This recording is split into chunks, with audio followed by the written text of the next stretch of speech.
Welcome, everyone. Wherever you're tuning in from, my name is Zaina Al-Shaib. I'm the Director of Digital Communications here at the Middle East Institute. Thank you for joining us today for this on-the-record briefing session in which we'll discuss the latest unrest in Syria. The optimism and euphoria that Syrians felt after the fall of Assad were short-lived. Last week, events started taking a dramatic turn for the worse, following a bloody conflict between insurgents loyal to former President Bashar al-Assad and Islamist government forces.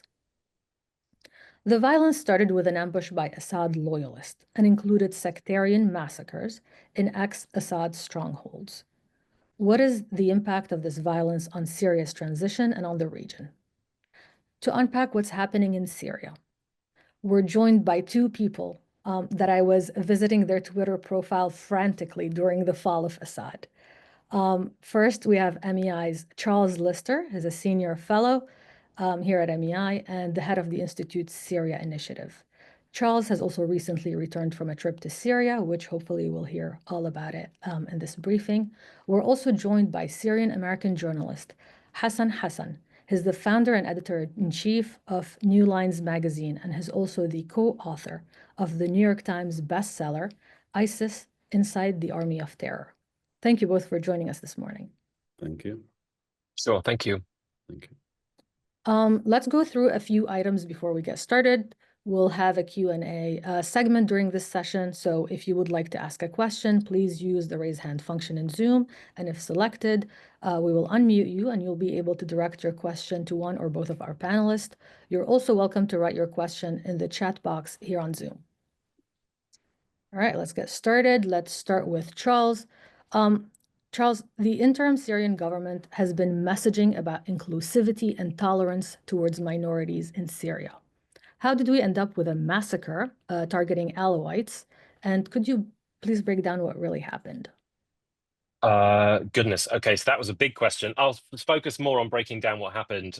Maybe we can come to talk about the inclusivity question, which is much bigger and I think more complicated and nuanced. But I mean, the violence, the horrific violence that we saw begin on Thursday night on Syria's Mediterranean coast didn't come out of nowhere. I think that's the first thing that should be stated. So in the 3 weeks leading up to the dramatic events last night, there'd been at least 46 attacks by whatever you want to call them, pro-Assad, Alawite, loyalist gunmen in Latakia and Tartus, in Homs and Hama outside Damascus, primarily. At the scale and the frequency and the deadliness of those attacks had steadily crept up over the preceding 3 weeks. But what we saw take place on Thursday night was of a totally different magnitude. From what I've been able to glean, several dozen near coordinated attacks in Latakia and Tartus targeting interim government forces, and then several villages on the coast populated by communities that had basically refused to align themselves with, protect some of these militias, were also attacked.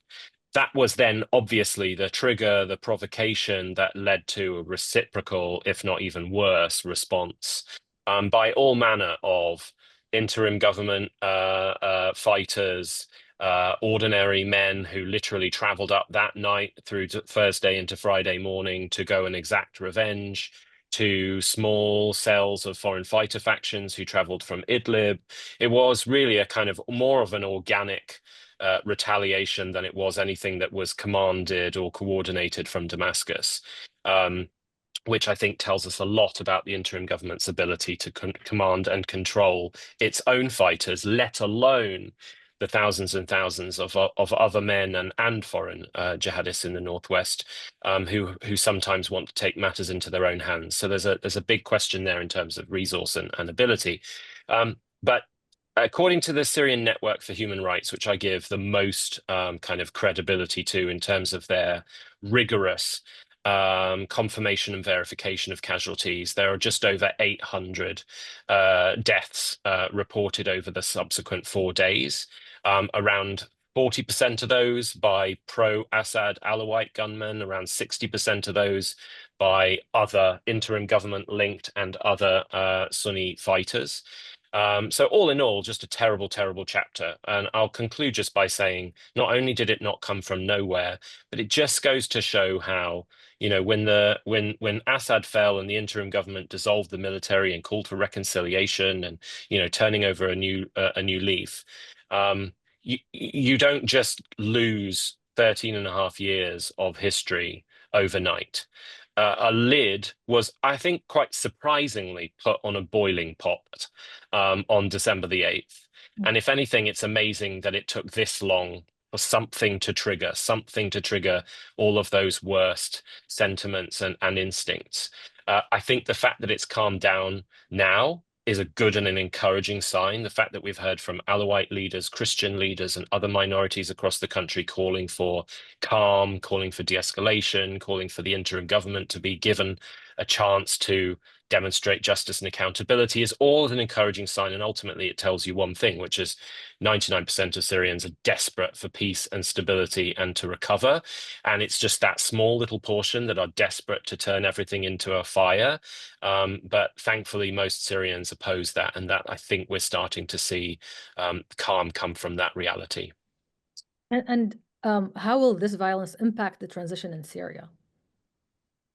I think it remains to be seen. I think, again, like I said, the fact that we saw a lot of the minority communities and leaders and notables come out quite quickly and perhaps surprisingly, calling not just for calm, but also for the interim government to be recognized or continue to be given that legitimacy domestically as the authority, but also to ensure that justice is met, is an encouraging sign. The fact that we've obviously, which I'm sure we'll come to talk about, seen the very encouraging news from northeastern Syria, I think has given the interim government another good opportunity to show that it can try to offer those prospects for peace and stability and reuniting the country, which is basically the biggest ask and expectation in every corner of the country now, which is reuniting Syria. And I think that's all encouraging. Outside of Syria, we've seen a very mixed picture. I mean, the Trump administration put out a statement which basically described this as some kind of jihadist onslaught, completely ignored the fact that it was originally provoked almost equally deadly by pro-Assad gunmen, and there's some evidence to suggest that Iran has had some hand in some of this. So surprising, perhaps, that the Trump administration chose to ignore the other half of the picture. But the European Union came out even quicker and wholeheartedly came on side of the interim government, as did almost every regional government in the Middle East. So I think apart from the US and Israel, there's a drive to make sure that Syria remains stable, it's given a chance to recover. And I think probably just some acknowledgement that, albeit horrible, big flare-ups like this after nearly 14 years of civil conflict are inevitable. It's a miracle it took this long to see something like this. But the fact that it has calmed down more or less 4 or 5 days later, I think should be taken as an encouraging sign of Syria's chance to stabilize in the long term. All right, thank you, Charles. Hassan, the latest violence is testing the government in Damascus, and Jolani and his government have worked pretty hard since the fall of the Assad regime to gain credibility with the West. Now they're facing calls from Western nations demanding accountability. Is this Syrian government able to deliver on that demand? Well, it should. But I just want to kind of maybe provide a bit of also, or add more context to what Charles put it very well. Just before what happened in the coastal region, remember that there was also a sort of insurrection as well at the outskirts of Damascus in Jaramana.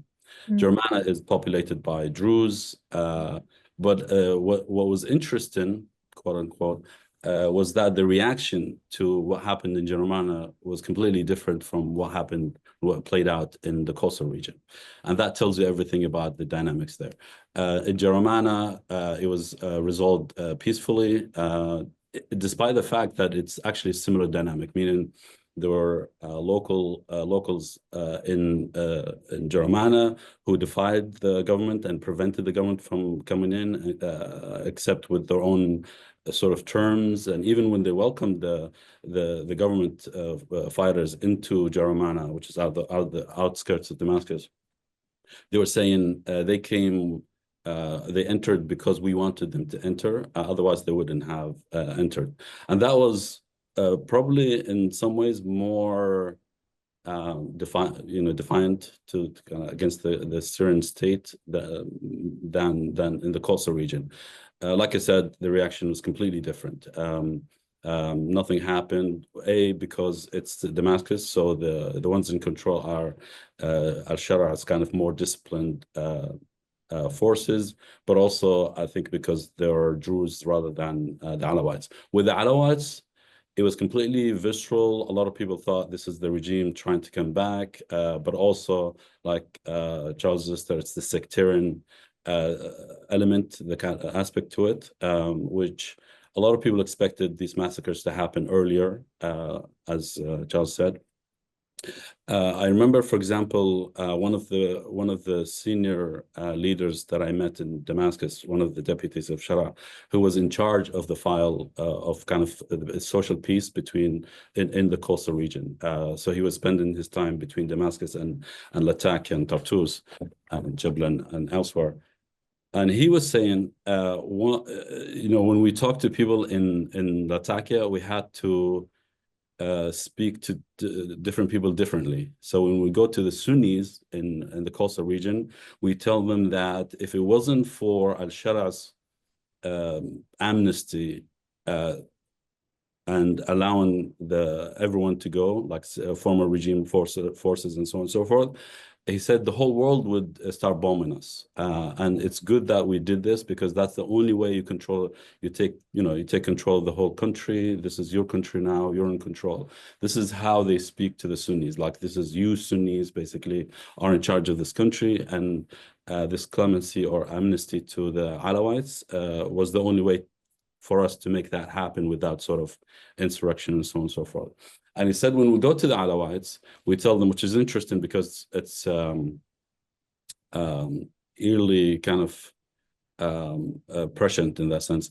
He said, if we allow 5% of the Syrian population to their own thing and just go to the coastal region and do their thing, he said they would massacre all the Alawites to their last man. And he said the only way is to play that game between the two, and to kind of make sure that we keep a lid on what could happen in the coastal region. So in many ways, like Charles said, this was expected. Worse could happen, and I expect this is not going to be the end of violence in the coastal region. A lot of people. One story actually just reminded I was in Damascus, and I met this person from Hama who came to Syria for the first time in 40 years. So he left in 1980, like after the massacre in Hama. And he was kind of being frank about a lot of, stories that had played out at the time. He was one of a member of the fighting group at the time. So he carried weapons against the Assad regime at the time, al-Assad. And even though he was outside the country for 4 decades, he could still feel that sort of anger and rage against the Alawites. He was even talking about, basically, he said, I don't want to kind of talk, but basically he was still, wishing that the Alawites would pay back for what they did in the 1980s and so on and so forth, and in the past decade. And one of the things he said, this happened before the ISIS attempt to bomb Sayyidah Zainab, which is a Shia kind of district in outside Damascus, or in Damascus, but the outskirts. He was saying, what if, and he was like in jest, but like hinting to it. He said, what if someone comes to Zainab, the Zainab shrine, and bomb it? Because he said the Iranians killed these many people in Syria using the Shia shrines. This is all to say that this is not the end of it. The cycle is going to continue. It's going to be a challenge for the Shara and whoever comes after him to really keep a lid on this, because if a person who has been outside the country for 4 decades still remembers that the Alawites have to pay for what they did in the 1980s, imagine what people will feel now in the next generation about what the Alawites did, what they think the Alawites did over the past decade. Of course. Thank you, Hassan. Just a quick note for those of us who aren't very familiar with Syria's different sects. The Alawites are an offshoot of Shia Islam. The former president, Bashar al-Assad, and his family are Alawites. So there is this idea in Syria in general.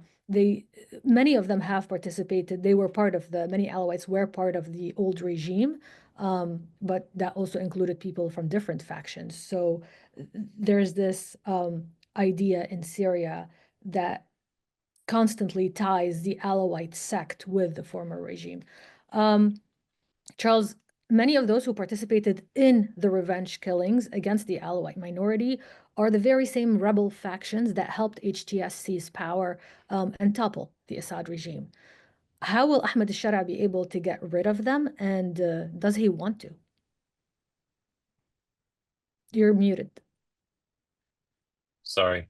It's a good question. To be honest, we don't yet know, I don't think, accurately, sort of an accurate breakdown of who was responsible here. And I think that's also part of the problem.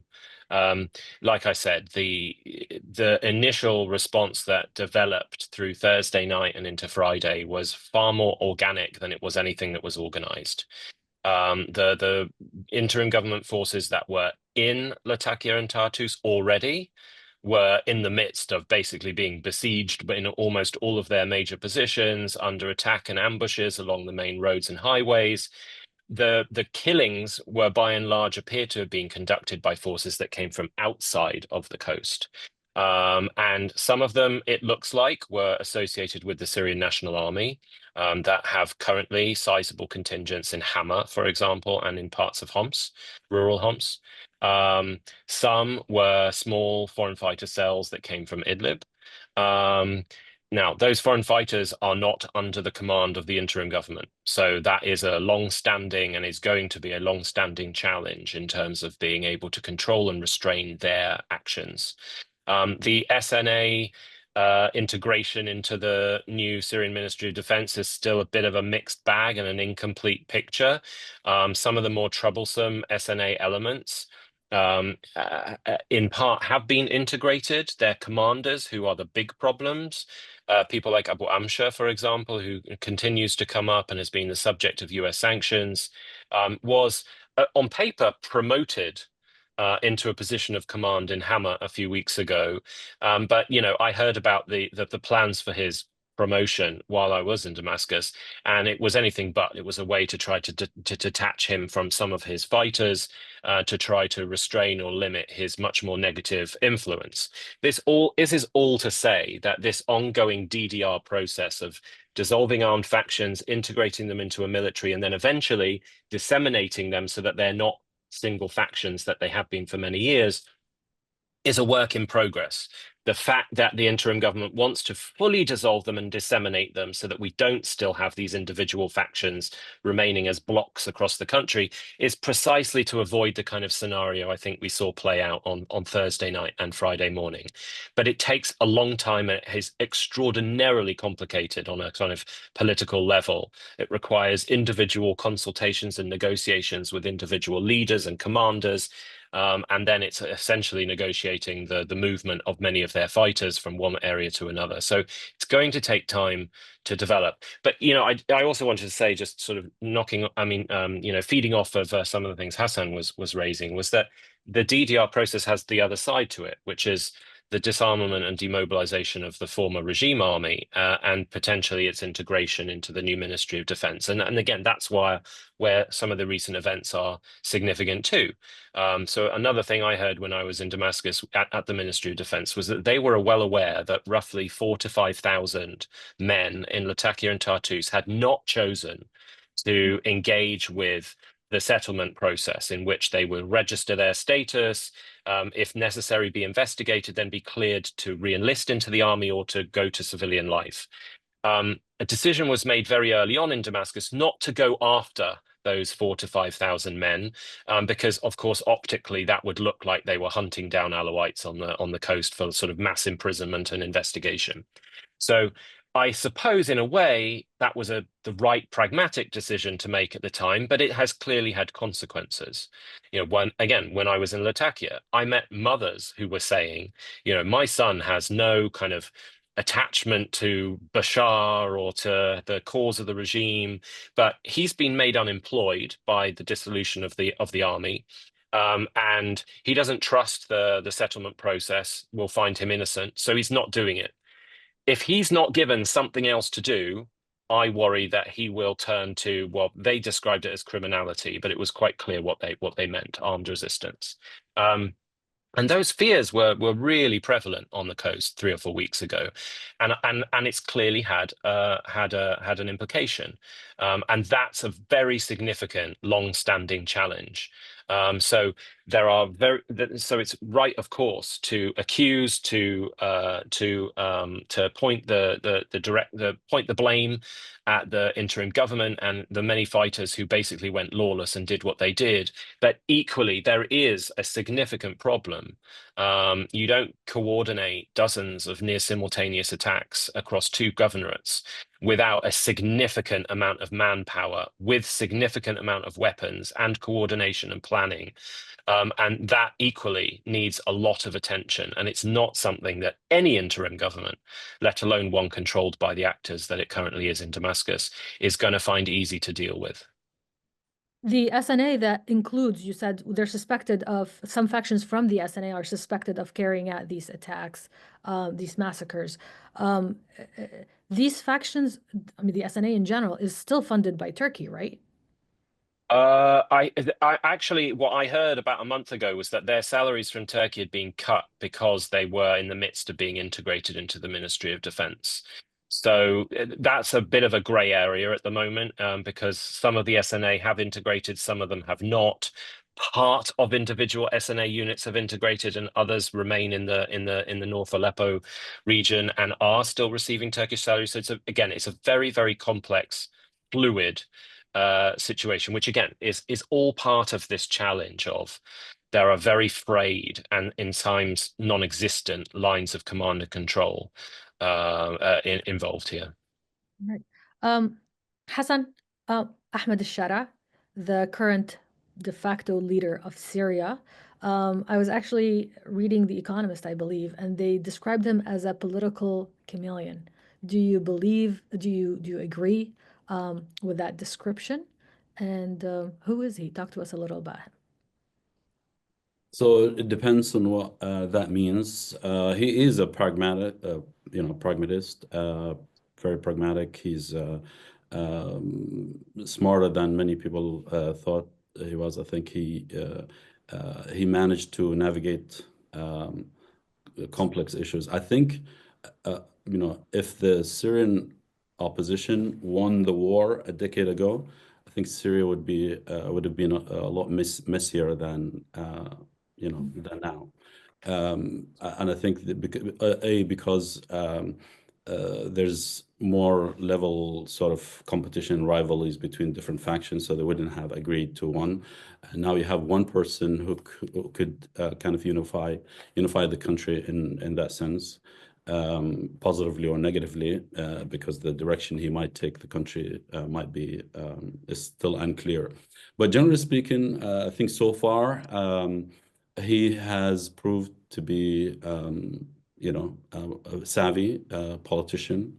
His evolution away from jihadism, in the sense of like jihadist ethos, what you consider jihadi principles, including accepting the international order, accepting the election, and so on and so forth. There's a whole list of that evolution has been much faster than I would say a lot of Islamists have gone through over the course of the Syrian kind of rebellion against the Assad regime. So I think in that sense, things are moving in a positive direction when it comes to where Syria is heading. The when I returned from Damascus, I came back with less hope than I went with to Damascus, to Syria. The situation on the ground, how people the economy, people's lives, it's much more miserable. I think, for us, me and Charles and others who have followed this conflict from day one, we knew that the Assad regime was bad, evil, and so on and so forth.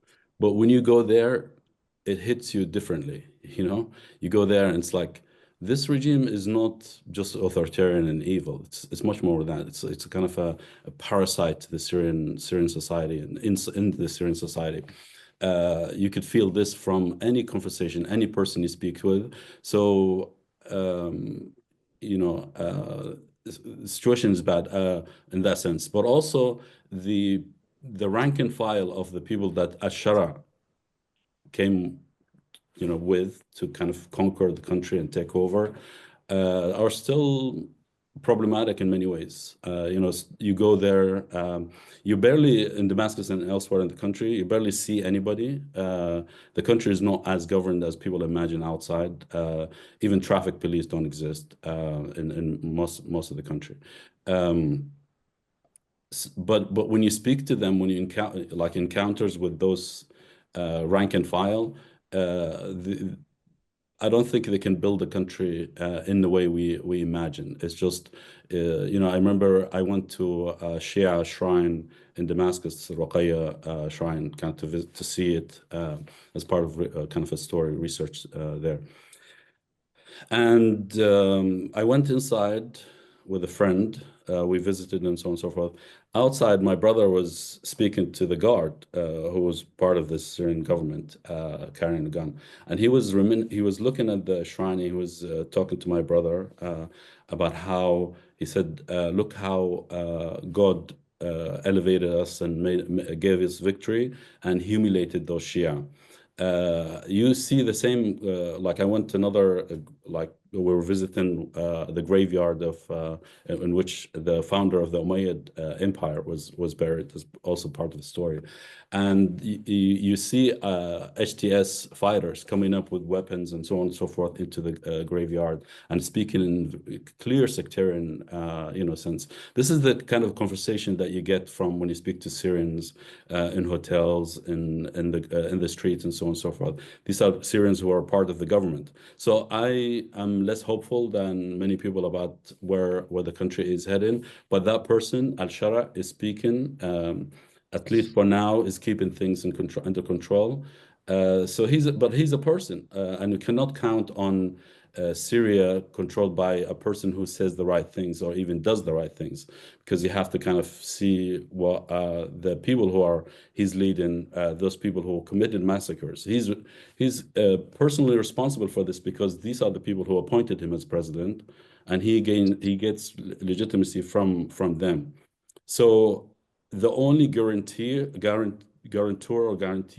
for Syria to be successful is to keep the pressure on integrating, whether we're talking about the Kurds, the moderates, and so on and so forth, to kind of get into a political process where these extremist voices are diluted with time. And this is what you hear from Saudis and elsewhere, other countries in the region and outside, to kind of integrate. So everyone is pinning hopes on not this person. That's good, he's saying the right things, but that needs to lead to a political process that enshrines what he says into the constitution, into the political process in the future.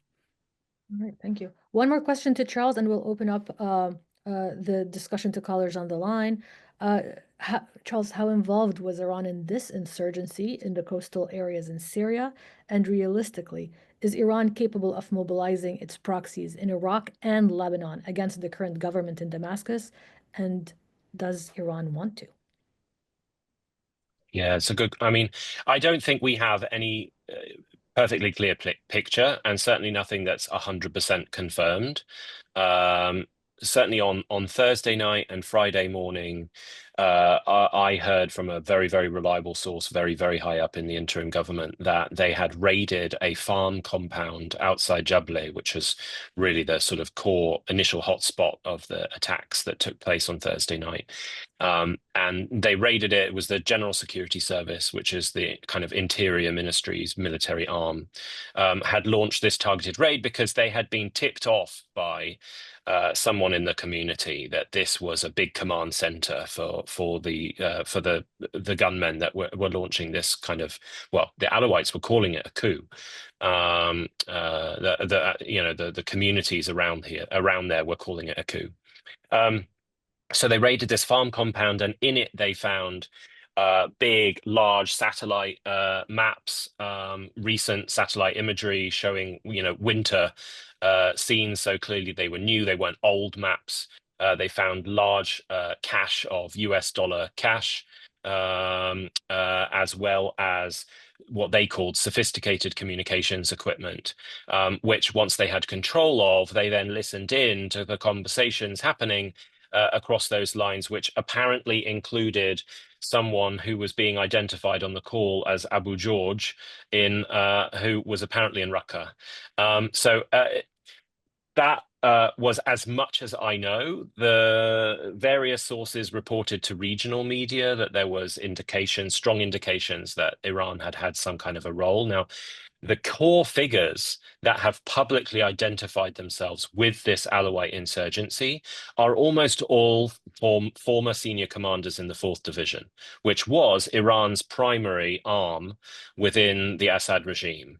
From Ghiath Dullah, who formed the military council for the liberation of Syria, to others who were on the ground commanding. So you can draw some kind of corollaries there to say, well, if this is primarily being orchestrated by remnants of the 4th Division, which was commanded by Maher al-Assad, who was very, very close to the IRGC, that there could be Iranian links, but we don't know that with certainty. I mean, until recently, actually, Iranian figures had been speaking, if not neutrally, about developments in terms of Syria's transition, very occasionally positively. I mean, an IRGC general, as well as several Iranian foreign policy figures, commented to praise the National Conference in Damascus, for example. So in that sense, we don't necessarily see an indication that they were planning something more malign. But unquestionably, Iran suffered a strategic defeat when Assad was toppled. And from the IRGC's perspective, if there was an open window to return somehow, this would be the way that they would try to do it. They would want to do it through chaos and instability, not through some kind of, constructive deal with the interim government in Damascus, which we're never going to see. Absolutely.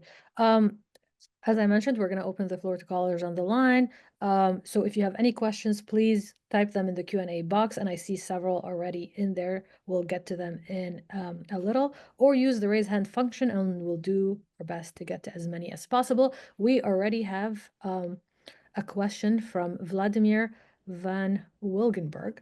I will unmute you. Yeah, thanks a lot. So my question is, Charles Lister, there was recently this agreement between the SDF and Damascus. How do you think it will work out, for instance, with the oil? Will they give the oil to Damascus? And also, what is this Abu George thing like? What do you have more information about that? Was he like working with the SDF, or there is not more details? And a question to Hassan Hassan. Do you know what happened with Ibrahim al-Hifl, who was very active before December? Is he still active, and is he now aligned with Damascus, or he's like doing something else? Thank you so much. All right. Charles, you want to start with the first question? Yeah, sure. I mean, I don't have any more information on this this Abu George figure other than what I was told. I don't think there is any indication or implication that he was working with the SDF, other than that he was just in an area outside of interim government control. I think that was pretty much the only sort of takeaway of any significance. So no, I don't think there's any implication to be made in terms of connecting it with the SDF. And on the agreement with the SDF, I mean, as I understand the deal that had essentially been on the table for weeks and had already been agreed as kind of the core architecture of an agreement would be that the oil and energy infrastructure in the Northeast would be turned over to the interim government, but on the condition that revenues from it would be proportionally shared with the Northeast and channeled into civil and humanitarian activities and investments in the northeast of Syria. And as I understand, that was agreed weeks ago by the SDF and the SDC. It was also reiterated in that joint meeting that the SDF command had with the Autonomous Administration and the SDC, I guess maybe a week or two ago. It was reiterated in that meeting. And from what I heard last night from the interim government, that is the plan. But you know, I think the framework agreement we saw announced last night is a framework agreement. It's not the comprehensive deal. All the details about military dissolution and integration, all the deals around local and decentralized governance, all still have to be worked out. But I think the fact that we have had a publicly announced framework agreement is obviously really encouraging, and you need only look at every single corner of Syria last night and the celebrations that took place to see that how desperate Syrians are to see this work. I also think, which has been way underappreciated, and I wrote about this a few weeks ago, the US military has been involved since day one in facilitating and pushing these talks forward. And I know for a fact that over the last 10 days, the fact that we have this agreement is a result of a big push by the US military. General Kurilla was in northeastern Syria the day before this agreement was announced to basically seal the deal.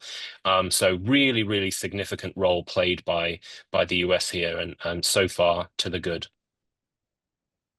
All right. Hassan? So on just to continue from what Charles said, I know for a fact that the Americans started planning for withdrawal in September, or at least kind of exploring scenarios, because I think maybe suspected that the Trump administration or a Trump administration would withdraw from Syria. That's, for example, they made a turn, kind of a change in the way they were kind of doing things by reaching out to the likes of the Arab leaders, the likes of what Vladimir mentioned, Brahim al-Hifel, not Brahim himself, but others, reaching out and saying, let's talk about the future of this region. Maybe the Kurds are not telling the right things, or they're not telling us what we, they're only telling us what we need to know, and they were starting to plan, which is interesting because that happened a month before the operation to take over Damascus and Aleppo and Damascus. And then before the inauguration of the Trump administration, the first meeting between Mazloum Abdi and Ahmed al-Shara outside Damascus in Dumaira, I think, Dumaira base, included an American person. I don't know who it was, but there was an American mediator in there.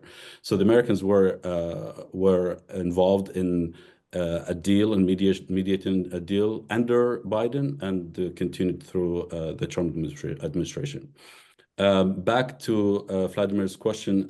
So Ibrahim al-Hifel, we have to just remember that I think his story was a bit exaggerated. He probably overplayed his hands at the time. This is a person who is the brother of the sheikh or the tribal chief of the Aghedat tribe, which is more than about 80% of the Deir Zor residents there come from one tribe.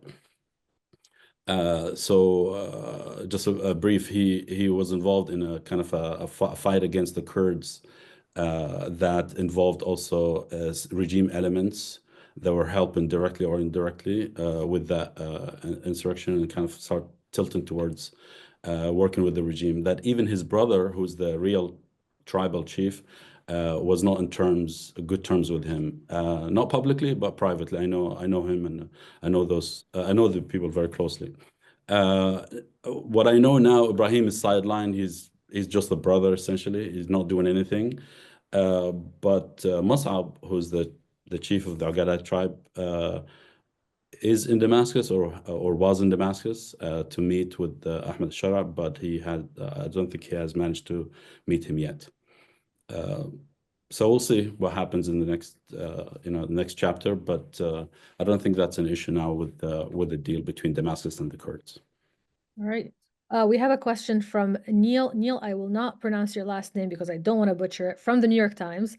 Neil's question is, aside from Iran, what foreign powers or groups might be meddling in Syria, and how might that be affecting its overall stability? Charles, you want to take that one? In terms of foreign, state groups, no one directly. I would say that the state or the foreign government that is seeking to have the most direct impact right now and most publicly is Israel. Significant interference and attempt to kind of operationalize the Druze. Until now, most of that actually appears to have backfired and actually encouraged more cohesion and more unity nationally in Syria. Certainly has triggered a lot of public protest against Israeli interference. But again, last night, Israeli security figures and the military keep saying that we're going to expand our communications with Syria's Druze. We're going to protect them from all threats. There's really only one very minor Druze military faction, makes it sound bigger than it is, in Sweda in the south that may have links with Israel. It's called itself the Military Council of Sweda. It emerged in December, just after Assad fell.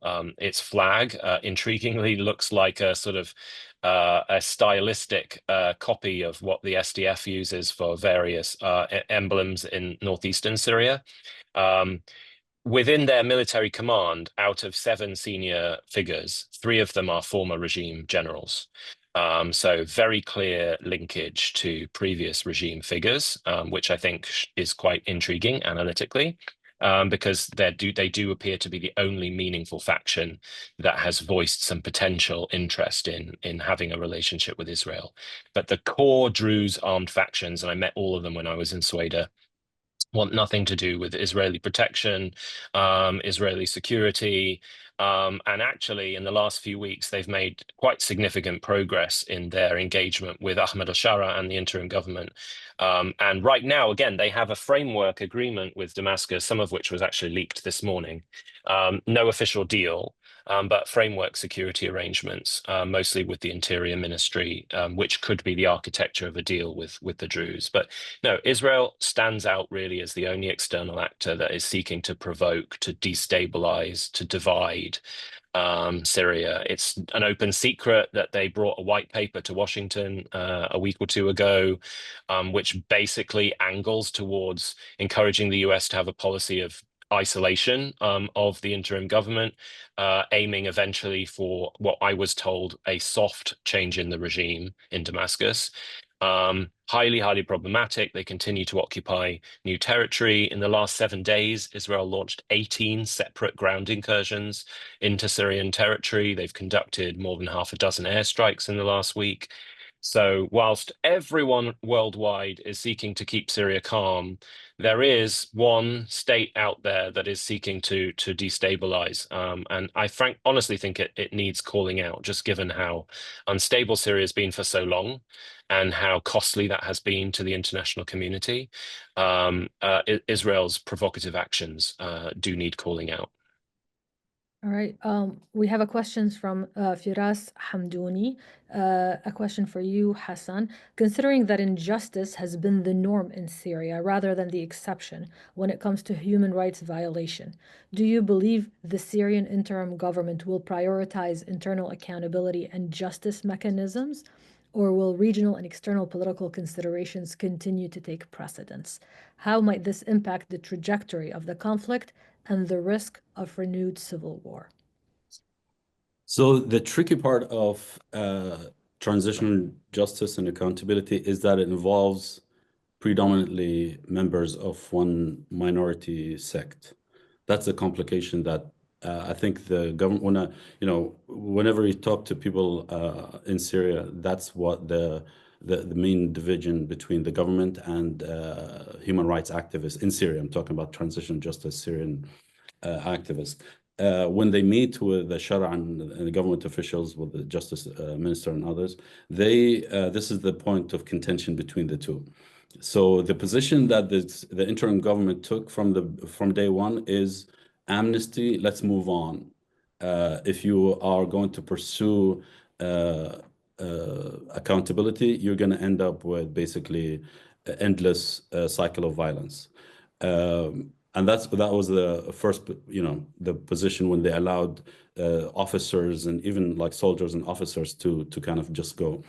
Now with pressure, they started to say, you know what? No, people who are involved in crimes, especially mass crimes, mass killings, are going to face justice. That was actually a change because Syrians were pressuring the government or the interim government to do that.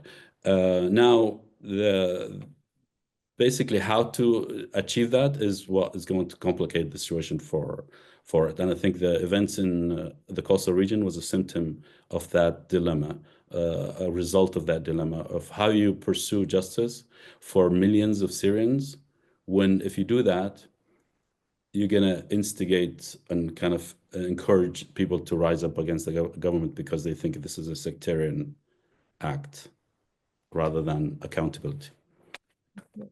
All right, let's go to Letta Taylor. Hello, hi. Can you hear me? Great. Yes. Hi. Hello, everyone. Nice to see you. Letta Taylor. I'm an associate fellow these days at the International Center for Counterterrorism. If Damascus takes over the detentions of the men, women, and children in northeast Syria from the SDF, what will it do with them? If they are not repatriated and stay in Syria, for example, is their treatment likely to get better or worse? And as part of this, could foreigners be allowed to resettle in Syria? And if so, what would the impact be? I mean, after all, we now have an interim leader in Damascus who himself is a purportedly reformed jihadi, right? And I'm not saying he is a reason. I'm just saying that one could argue that that's the case for many of the people, Syrians and foreigners, who are now held. So what could that dynamic be, if it's possible to break it down also in terms of foreigners and Syrians? And if there's time, or if someone else doesn't ask it, second, where is Russia in this entire scenario? I'm not speaking of the detainees here, but much more broadly. Thank you. Thank you for your question. Charles, you want to start answering that question, and then we could go to Hassan to see if he'd like to add anything. Yeah, sure. Good to hear from you, Letta. And I see there's some other people on the line here who'll be interested in the detainee questions. So, I mean, at MEI, we've been running a big initiative on this issue for years, which Letta's well acclimatized with. And it was something that I spent some time asking the right kind of people in Damascus questions about. So, I mean, first of all, when I talked a little bit earlier about how the SDF and Damascus had kind of more or less agreed on the core architecture of a deal some weeks ago, this was another issue that has already been agreed, which is that as part of this kind of integration transition process, the camps and the prisons holding ISIS men and other women and children will be transferred over to the authority of the interim government in Damascus. Now, exactly how swiftly and expeditiously that will happen, I think, remains to be seen. And ultimately, the US will be the arbiter of how that happens.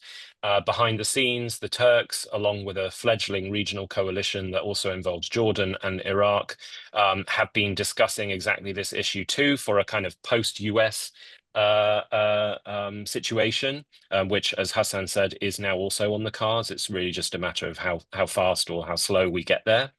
So it's a hugely consequential issue.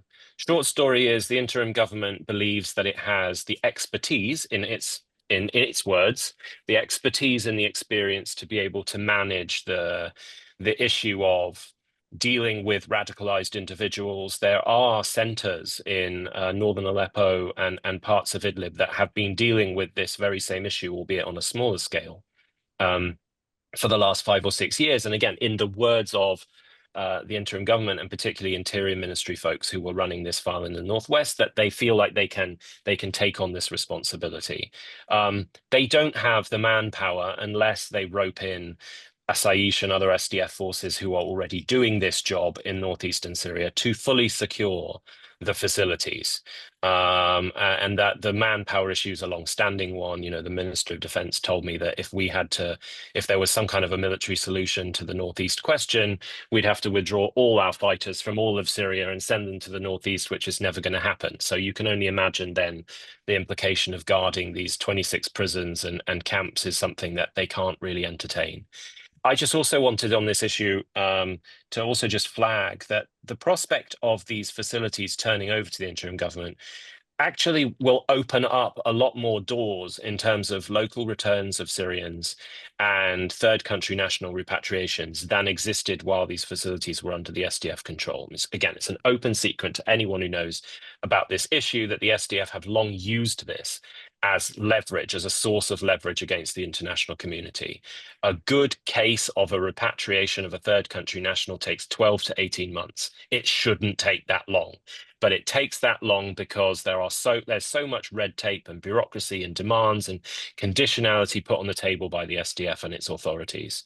On the converse, the interim government would have an interest, because it's desperate for international legitimacy, and particularly with the US, to show that it could responsibly manage this file and accelerate repatriations. And we've already heard expectations from the Trump administration through the UN and from the White House that they expect the international community to repatriate more quickly than they have done until now.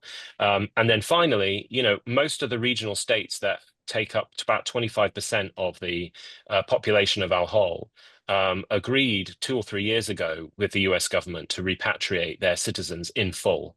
But then shortly thereafter, they normalized their ties with Assad, which meant that they couldn't repatriate because you have to do that through the SDF. So all of a sudden, the interim government's in control of these camps. We could reduce the population, in theory, by 20–25% in fairly quick order by revitalizing those prior agreements with regional governments. And then all of the Syrians, who mostly originate from areas that had been controlled by this Assad regime, can now also locally return. And that's a huge proportion, 30% plus of the population. So we do, in theory, have the prospect of halving the population of these facilities if the interim government takes control of them, which is obviously a hugely consequential objective in the minds of the US and the international community. Hassan? Yeah, and I also want to add to the optimism the fact that there has been a kind of a peaceful transition or peaceful deal between the Kurds and Damascus. This is great. This is the best case scenario, because in addition to what Charles said, I think this legal speaking legitimate in terms of legitimacy, this is great news. I also spoke to someone who in Damascus involved in the fight against ISIS, in the also dealing with ISIS prisoners and former ISIS in northwestern Syria. And I specifically asked him about how you're going to deal with ISIS members and how is that different from the Kurds and how you do it. In addition to talking about their expertise, you remember the Taliban has a group specifically tasked with fighting ISIS in Afghanistan called the Red Unit.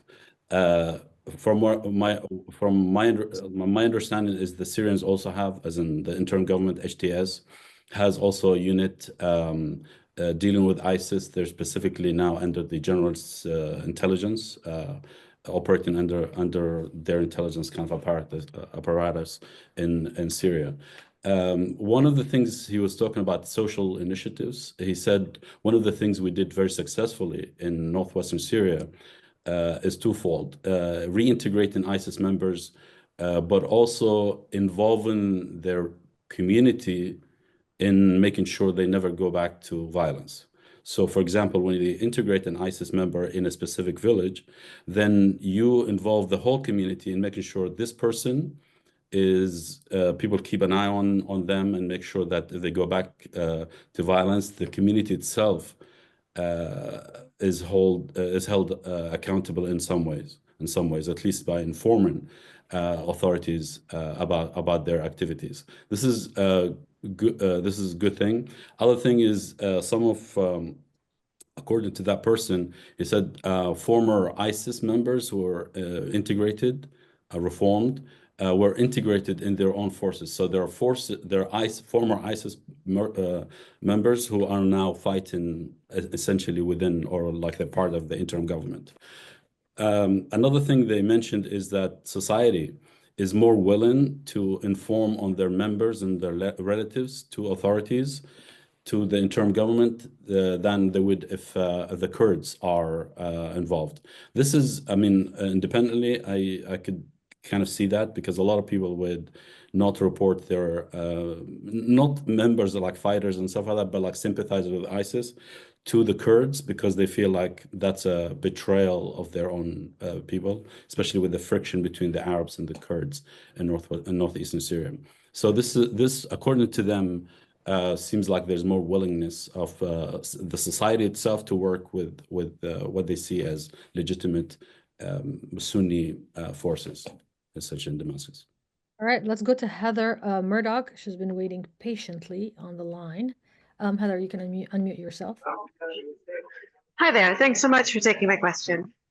And I apologize if this question is by its nature an oversimplification, but what I'm wondering is if you wouldn't mind talking about the recent violence in Syria in the context of the larger war, meaning like, is the civil war continuing? Are these aftershocks of a war that it's over or a revitalization of a war?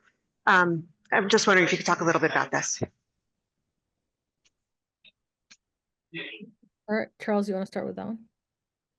Yeah, I mean, I think it's just, well, I think the actors, the Alawite, Assad aligned gunmen that triggered this and provoked it were seeking to basically continue the prior war, but maybe albeit in a different form.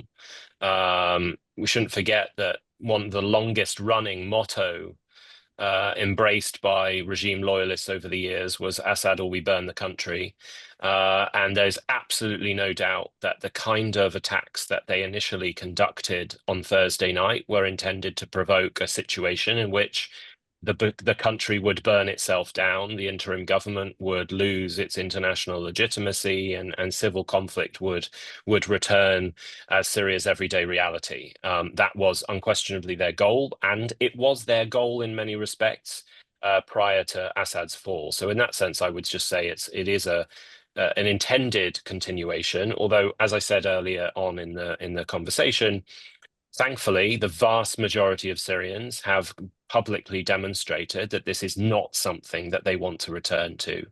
And despite all of the atrocities that took place a few days ago, as well as 14 years or even 40 years of atrocities, as Hassan was saying, that ultimately the majority of the population still seem determined to turn over a new leaf and try to move forward, albeit on the condition that some semblance of justice and accountability is realized.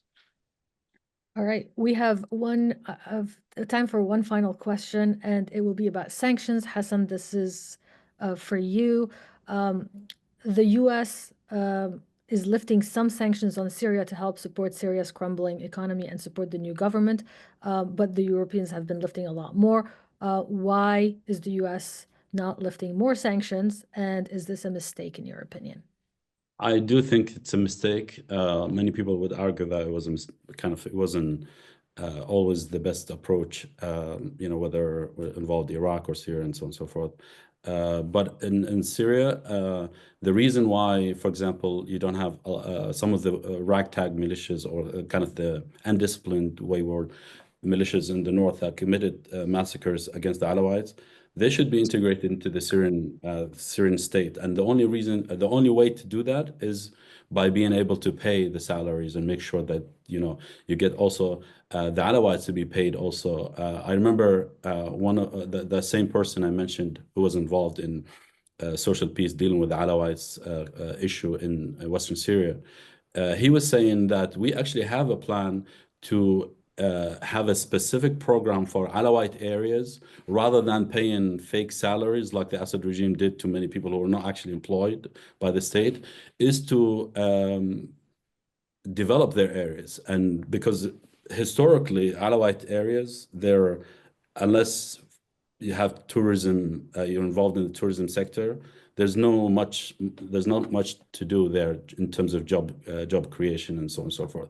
So the only way is for the government to have specific programs, hopefully international community as well, in some areas like this, to develop the area and make sure that those young people have jobs and stay away from violence. Otherwise, so sanctions is a big obstacle to Syrian peace and stability today. You can kind of detail that in different parts of Syria. For example, if the economy is doing well, you can integrate the Druze or the Suwaida areas into Syria because they would need the economy to be part of the economy, because otherwise Suwaida doesn't have much in terms of local economy. Same thing for the Alawite areas, same thing for the Kurdish areas, although that's a kind of a source of income for Syrians elsewhere. So I think sanctions is a bad idea. I don't think it's serving any purpose. You can still pressure the government without sort of sanctions. Charles, anything to add? Yeah, I mean, I would just say it's just as simple as does the international community, or in this case, does the United States want to encourage and to see a stable Syria, or a Syria that devolves back into chaos and instability? If we want the latter, keep sanctions on the table, keep them all in place. You're just guaranteeing that at some point an already desperately fragile and complicated transition will collapse. The economy is in that bad of a state. And I think people forget that the humanitarian crisis while Assad was in place in December last year was as bad as it's ever been in Syria after 14 years. But it has continued to worsen since Assad left. It hasn't got any better just because Bashar left. The humanitarian and living condition crisis is as bad as it's ever been. And yes, we can have concerns, justified concerns, about the makeup of the interim government and its objectives and its ability to accomplish all of its goals. And I think all of that is perfectly justified.